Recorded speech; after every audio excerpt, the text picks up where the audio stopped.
Tình yêu Chúa cao vời biết bao, làm sao biết đáp đền thế nào, để cho cơn sưng Chúa ơi, để cho cơn sưng Chúa ơi.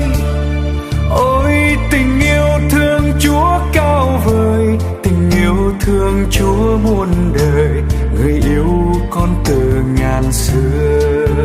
Từ khi chưa có đồi non, từ khi chưa có trời cao, chưa có vầng trăng với ngàn sao, gọi con giữa muôn muôn người, tìm con giữa nơi buồn nhớ.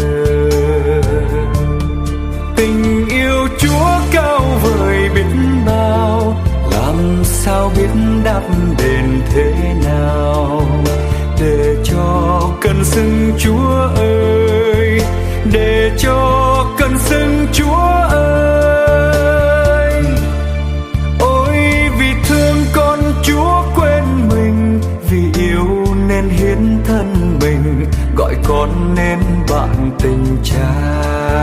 Dù bao sóng gió hiểm nguy, dìu con đi giữa trần gian, ơn Chúa ngày đêm ấp ủ con. Vì con Chúa quên thân mình, đời con dám mơ gì hơn.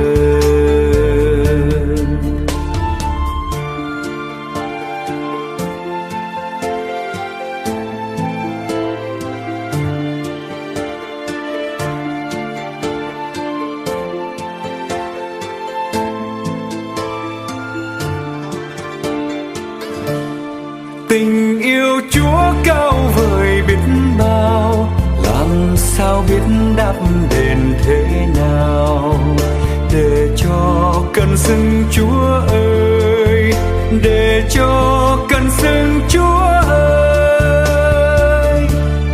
Con thành tâm dâng hiến trọn đời, thành tâm dâng hiến xác hồn, để nên tông đồ của Cha, và nên nhân chứng của Cha.